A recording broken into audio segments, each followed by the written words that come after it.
Sí, básicamente en el libro se explicita un poquito el por qué, ¿no es cierto?, nosotros estamos atravesando una sociedad patriarcal o machista, ¿no es cierto? ¿Por qué las mujeres pasamos a ser víctimas, ¿no?, de este patriarcado o de la violencia en sí, ¿no? De esta desigualdad de género que existe, ¿no? Este poder que despliega el hombre sobre la mujer, ¿no? El por qué una sociedad pasa a ser violenta. Porque es una conducta aprendida. Ningún hombre, digo en el libro, nace violento. Esta violencia es aprendida, ¿no es cierto? Un niño pasa a ser un adulto maltratador si un especialista no pone freno, no ingresa en esta familia, ¿no? Entonces tenemos que entender el porqué, ¿no? La violencia se manifiesta en los vínculos, porque son vínculos comunicacionales violentos.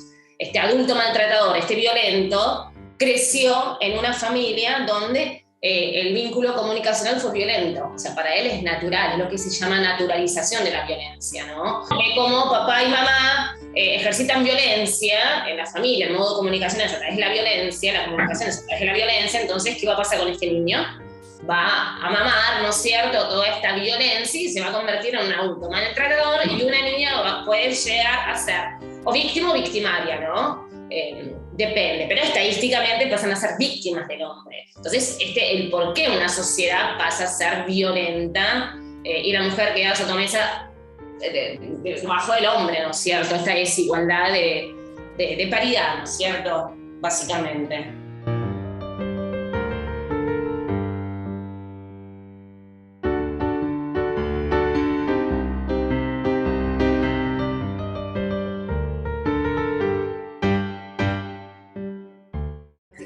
Porque ningún niño nace violento, pasa a ser violento, se construye violento, ¿no? Pero de construir el patriarcado, ¿no? Ese eslogan de construir el patriarcado porque está construido, básicamente, chiquito.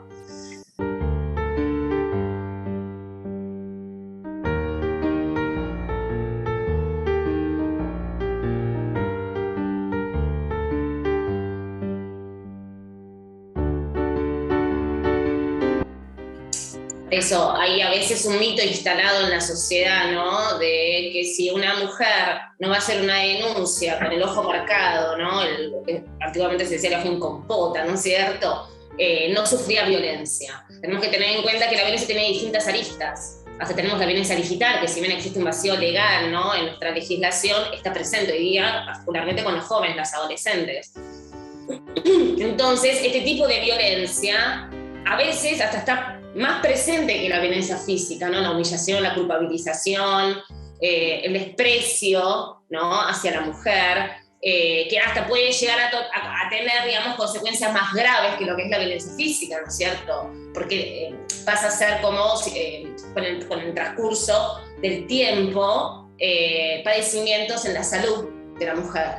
Hasta puede desencadenar en un cáncer. Yo tengo clientas con enfermedades de salud, porque lleva, obviamente, con psiquiatras, más allá de decir de una psicóloga, ¿no es cierto?, con psiquiatras, con daños y perjuicios a posteriori, ¿no?, que esta violencia emocional desencadena en el cuerpo de la mujer, porque tenemos que tener en cuenta también que no solamente se agota en la violencia, en un expediente de violencia familiar, sino que puede conllevar, ¿sí?, si la mujer está bien asesorada, iniciar otros tipos de acciones legales por estos padecimientos, como vos decís, que empezó con una violencia psicológica.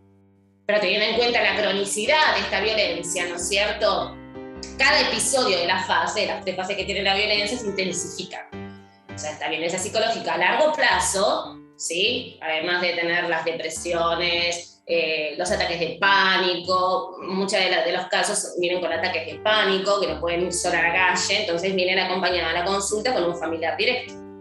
O sea, porque ahora, tenemos que entender lo que una le está diciendo, o sea, entonces es gravísima la consecuencia de la violencia psicológica, ¿no?, con los padecimientos en la salud. O sea, no solamente es el golpe o la lesión o la marca o el rasguño, sino internamente las enfermedades que conllevan, ¿no?, a posteriori la violencia emocional.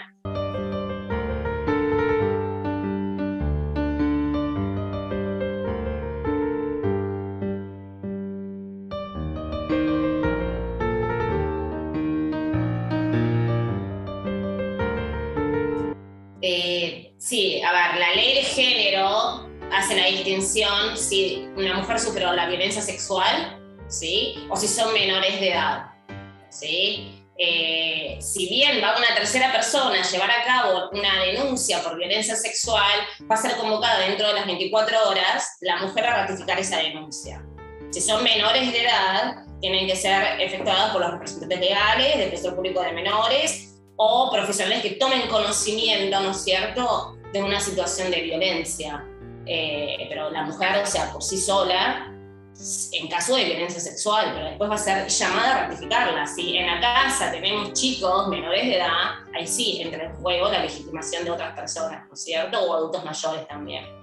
Pero sin embargo, en la sociedad está todavía esa falta de compromiso, sea de las instituciones públicas, sea de los profesionales que toman conocimiento, de los profesionales de la salud que toman conocimiento de una situación de violencia o de abuso sexual, y no radican la denuncia, pese a que existe la obligación legal y que los jueces a su vez tienen también por ley la obligación de sancionar a esos profesionales que no llevaron a cabo la denuncia. O sea que existe un desfasaje tanto del sistema de justicia, ¿sí?, con el tema de las sanciones, como de los propios profesionales de la salud, particularmente en los casos de abuso sexual. Es gravísimo esto, que son conscientes de que tienen a la luz un caso de abuso, pero no firman, no radican la denuncia, no dan intervención al servicio social del hospital o del nosocomio donde fue esta mamá a consultar. Eso es gravísimo.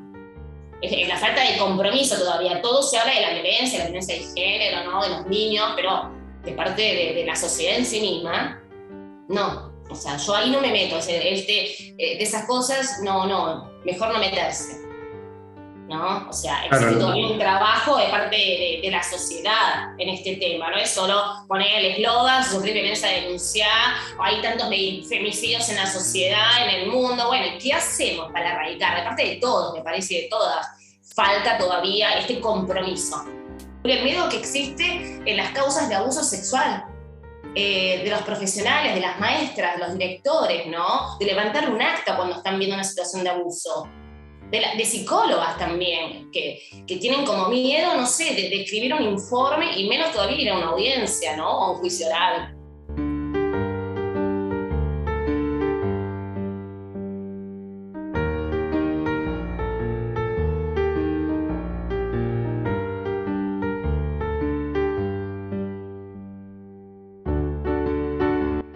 Claro, pero estamos en el 2022 ya, o sea, estamos, si bien se habla con terminología rompiendo estos estereotipos de género, por otro lado tenemos, ¿no es cierto?, este pensamiento arcaico todavía. Y es gravísimo.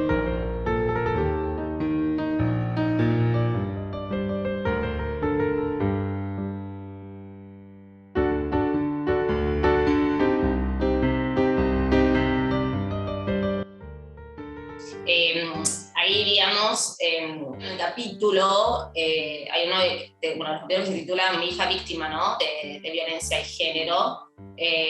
Las estadísticas, ¿no?, en noviazgos son los famosos noviazgos violentos, ¿no?, donde ahí yo doy una serie de tips, ¿no es cierto?,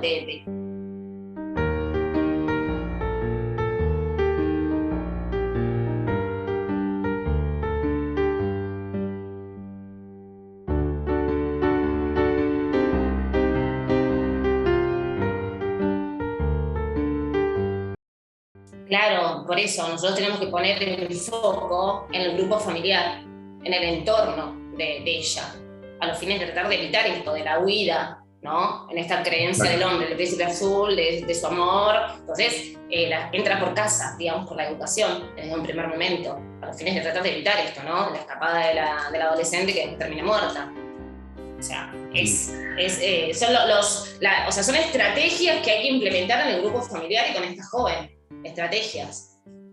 Cuando no se quiere llevar a cabo una denuncia por violencia, ¿no es cierto? Hay centros donde, digamos, tratan de contener, sea el grupo familiar, sea a la joven que está padeciendo violencia.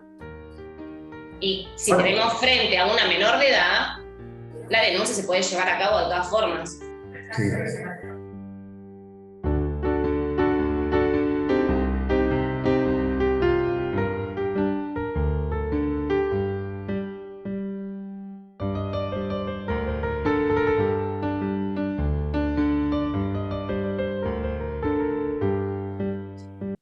criterio mío, ¿sí? Otros países tienen mejor legislación. En Europa, por ejemplo, sea España, ¿sí? Sea Italia, tienen legislaciones que son civiles y penales a la vez, ¿no es cierto? Donde también interviene un mismo juez, ¿sí? Para los distintos fueros. Entonces, un único juez interviene en la causa de género, de violencia, en el fuero penal y en el fuero civil, pero es un único juez, donde conexa las causas, digamos, ¿no es cierto? Entonces, y por otro lado, las medidas represivas son mucho mejor, ¿sí? En Italia, por ejemplo, tiene la Convención de Estambul, donde se establecen medidas represivas penales, ¿sí? Que básicamente la Convención de Estambul es una ley, ¿sí? Civil y penal a la vez, ¿no es cierto? Nosotros en la Argentina nuestras leyes son civiles en género, y después tenemos el Código Penal. Claro. ¿Sí? Donde el Código Penal poco y nada se aplica, salvo cuando tenemos un femicidio y la tenemos muerta a la mujer. Pero los delitos de desobediencia frente a un incumplimiento de una medida cautelar, de una perimetral, una prohibición de acercamiento, bien, gracias. Los fiscales no hacen nada, ¿sí? Básicamente. O sea, son pocos los fiscales comprometidos, digamos, que impulsan una causa hasta llevarla a un juicio oral, digamos, ¿no es cierto? Por otro lado, tenemos causas de abuso también que se vienen paralelas de una violencia de género, con sobreseimientos. Tenemos lesiones y amenazas. Acá en Buenos Aires, nosotros con la justicia de Cava que tenemos, llevan a mediar a una mujer que denunció violencia de género, sufrió amenazas de muerte o coacción, y la lleva a mediar con el violento, y esa causa no va a ir a juicio. Va a terminar a duras penas con una probation, haciendo un cursito sobre derechos humanos y derechos de la mujer para el imputado. Entonces, a criterio mío, si bien las leyes están, ¿sí? No se aplican como se tendrían que aplicar, ¿no es cierto? O sea, acá tenemos que ir buscando dentro del parámetro legislativo y normativo.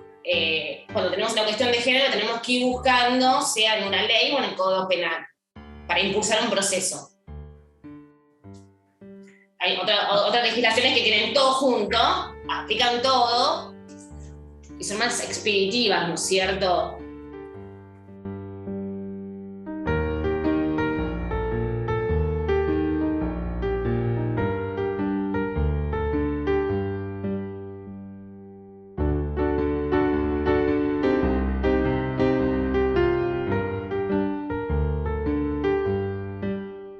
Y un botón de pánico llegan a apretar y le quieren dar un arma. ¿Y por qué se tiene que defender la mujer? ¿Qué hacemos con el que ejerce violencia? ¿No? Con el denunciado, con el imputado. ¿Y por qué también tiene que ir una mujer a un refugio que sufre violencia? ¿Por qué no lo encerramos a él en un refugio? ¿No? O sea, hay todavía en la sociedad una disparidad de criterios en cuestiones de género. Ponemos a la mujer vulnerable, a la mujer la que se tiene que proteger, a la mujer que hay que darle un arma para que se defienda. ¿Y qué hacemos con él? Lo dejamos libre, que ande por la calle, al acecho de la mujer. Sí. Todavía tenemos en la sociedad, en la cabeza de algunos y algunas, ¿no? Esta disparidad de criterios, ¿no es cierto?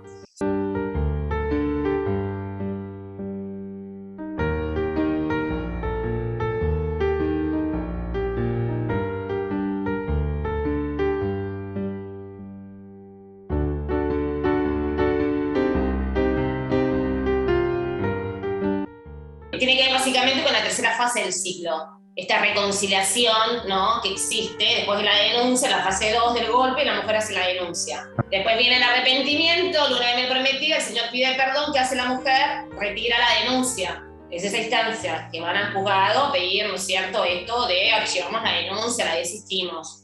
Claro. Ahora, ¿qué pasó ahí? ¿Por qué la mujer llegó a la tercera instancia? ¿Por qué llegó? Por la falta de sostenimiento, sea del juzgado, ¿sí? Sea de la abogada o del abogado de la mujer, ¿no es cierto? Cuando una mujer hace la denuncia, es un grito de pedido de ayuda, ¿no? De que alguien la ayude, que la escuche, sacarla de ese calvario que está viviendo. Entonces, si hizo la denuncia, tratemos de continuar ayudándola a esta mujer a los fines de no recaer en esta tercera instancia. Ahí hay la famosa terapia, cuando una jueza dicta las medidas de protección, da un elenco, ¿sí? Un listado de lugares, ¿no? Que la mujer haga terapia, que el hombre vaya a un grupo de varones que ejercen violencia, que haga terapia, o grupos también de mujeres, ¿no es cierto?, que padecen violencia, autoayuda, bueno, además de fijar cuota alimentaria, ¿no? Otras cuestiones, el cuidado personal. Entonces, esto que yo lo escribí en uno de mis libros, el libro de violencia familiar, jurídico, tiene que ver con esta falta de mandato judicial que existe de parte de la justicia, ¿no es cierto?, de controlar si este hombre denunciado concurrió a ese grupo de varones que ejercen violencia, si la mujer concurrió a terapia, que sea especializada en cuestiones de género. Esto que va a ayudar, la interdisciplina, porque no es solamente una jueza, un juez que dicta una medida de protección y solucionamos el problema. No, esa medida de protección hay que sostenerla en el tiempo. ¿Cómo se sostiene esto? Con interdisciplina, ¿sí? Con grupos de autoayuda, sea para la mujer, sea para el hombre, si bien lo que va a hacer este grupo de autoayuda para varones que ejercen violencia es impulsar esta violencia, controlar la impulsividad que tiene el hombre, ¿no?, en el ejercicio de la violencia. Pero no va a cambiar este hombre violento porque ya está incorporada a su violencia, ¿no? O sea, la impulsividad sí la va a poder, digamos, controlar. Por otro lado, la mujer, ¿sí? El sufrimiento psicológico de la mujer que la ayude a tratar de visibilizar esa violencia a la cual fue víctima, romper ese anestesiamiento que tiene ella, ¿no? Reconocerse como una mujer que padece violencia y sostener esto a largo plazo, tratar de no reincidir en la tercera fase del ciclo. El problema es que desde la justicia, en el sistema de justicia, no existe un control en los expedientes de esto. Y tampoco están obligados, ese es el problema. Nuestra legislación, la 24.417 y la 26.485, no está no está obligado, o sea, dice de colocar esto, ¿no es cierto? O sea, de imponer a las partes. Sí. Pero debería hacerlo bajo mandato judicial, se debería aplicar multas. Y que sean efectivas esas multas.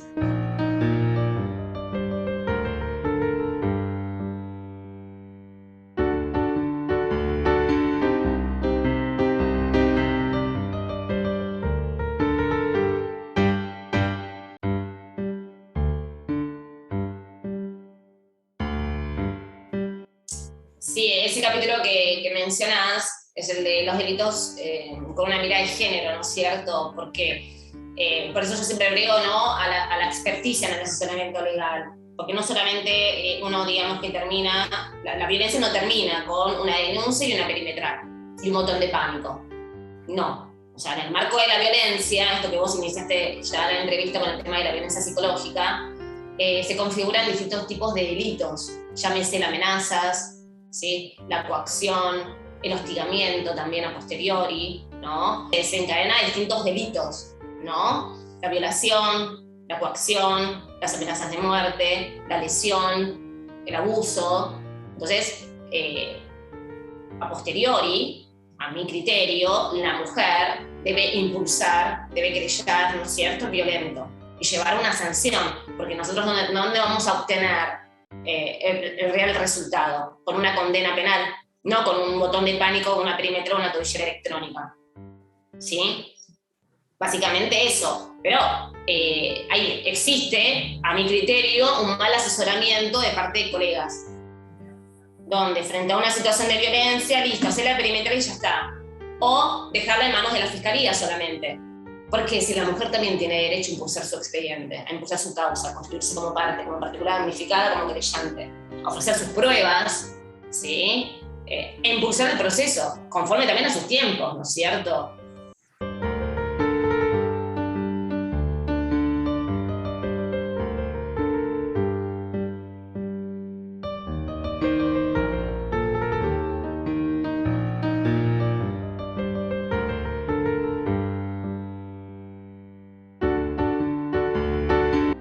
Claro, eso tiene que ver con los tiempos de una víctima que padece violencia. Particularmente esto se da en la violencia sexual, ¿sí?, en los abusos, en la violación, ¿no? Y también, digamos, en el libro, al inicio, en el capítulo 1, se habla de las características psicológicas de una mujer que padece violencia, ¿no? El por qué no llega a denunciar a lo mejor frente al primer golpe.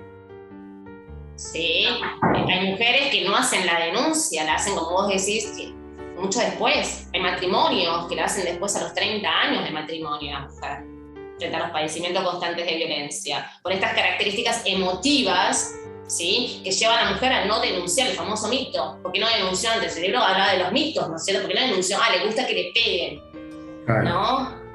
A ver, entendamos el por qué una mujer no va a hacer la denuncia. La vergüenza, ¿sí?, esta naturalización, que también ya mencionamos, ¿no es cierto? La depresión, a lo mejor no me van a creer.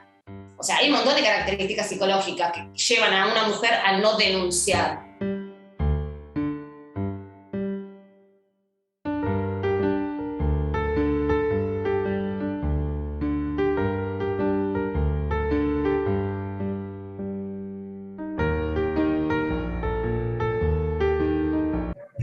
Sí, ahí en uno de los libros que se habla de la violencia digital, ¿no es cierto? Que lamentablemente en nuestro país existe un vacío legal en ese aspecto, ¿no? No la tenemos, digamos, legislada propiamente como ley, como forma de violencia, ¿no? Dentro de los tipos de violencia, las modalidades no está mencionada. Sin embargo, en otro de los libros que habla un poco más de violencia familiar en la parte jurídica, se puede incorporar como lo que es la violencia sexual o psicológica también, ¿no es cierto? Hoy día, entre las adolescentes y las jóvenes, es muy latente, ¿no es cierto? Es la violencia digital, lo que es la extorsión, el sexting, ¿no es cierto? La extorsión, la creación de perfiles, ¿no es cierto?, en redes. Algunos consideran el tema del sexting como una nueva práctica, ¿no?, sexual, pero puede conllevar este intercambio de videos o mensajes con contenido erótico, sexual.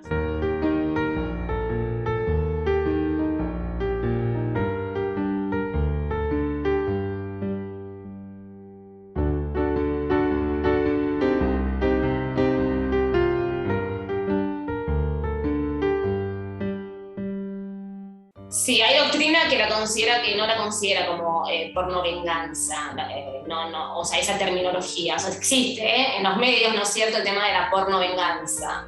Pero hay doctrina que no la considera, digamos, con esa denominación, ¿no?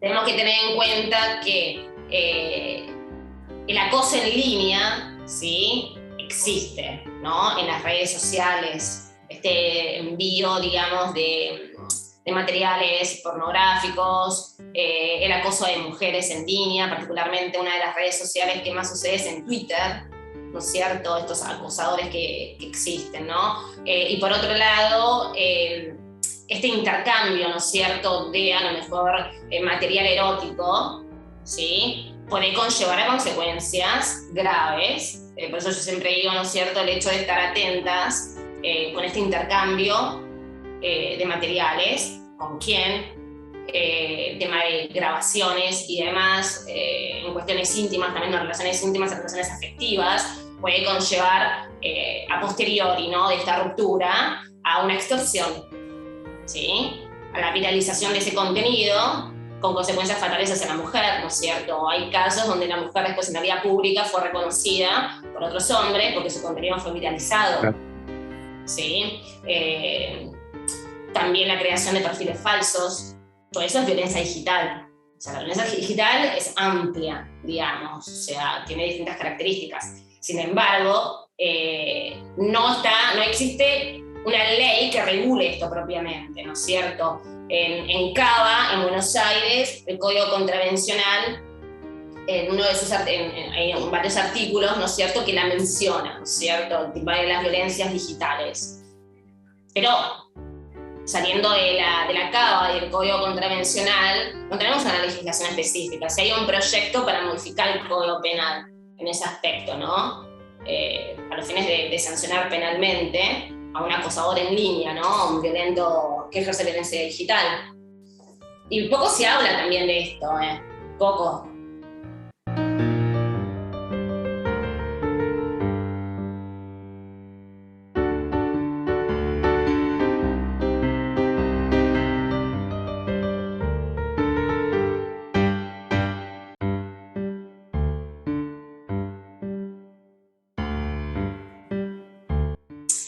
a mi criterio, cada año, digamos que se agrava más. Y lo vimos y lo padecimos el año pasado con el tema del lockdown del COVID, ¿sí? Donde las llamadas se intensificaron a la línea 144, crecieron las denuncias. Hay que tener en cuenta, digamos, que y la mayor parte, inclusive, de casos de violencia se generaron, obviamente, en el hogar, ¿no es cierto? Siempre los femicidios, las estadísticas, hasta el 20 de noviembre de este año, tuvimos 229 femicidios, ¿no es cierto? Y el 30 al 33%, ¿dónde pasa? ¿Dónde sucede? En casa, en el hogar.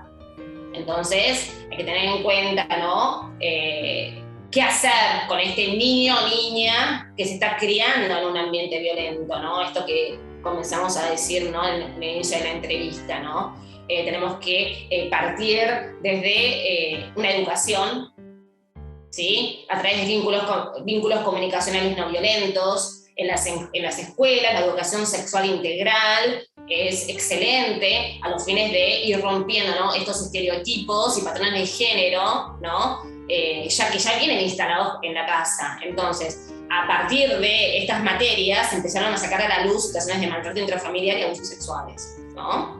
Las políticas públicas que el Estado argentino se comprometió a implementar no bastan todavía. ¿Por qué? Lo tenemos en los resultados de estos femicidios que salen a la luz cada año, ¿no es cierto? Cada mes, cada día, lamentablemente, en la Argentina. Todavía cuesta. Está costando en el país. Todavía no basta. Tenemos un botón de pánico. Se creen que con un botón de pánico se va a solucionar la violencia. No es la solución.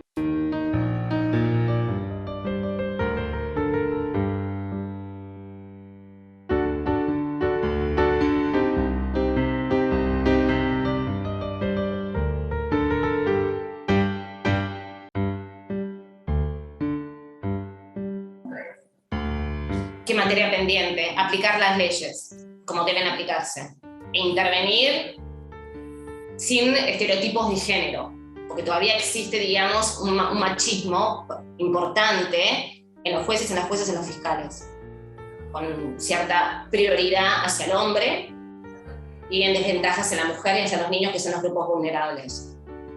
Tiene que haber un compromiso que todavía dista, ¿no?, de parte del sistema de justicia, este compromiso hacia las cuestiones de género. Existe, es como si fuera que cuesta todavía, ¿no es cierto?, incorporar en el sistema de justicia la cuestión de género. Son pocos, lamentablemente, y se ven en las sentencias, ¿sí?, en las resoluciones, en los proveídos. Cuesta todavía. Es como si fuera un muro que cuesta todavía. Todavía están como arraigados, están como muy firmes ahí en sus despachos, dictando sentencia, firmando proveídos, resoluciones. Cuesta.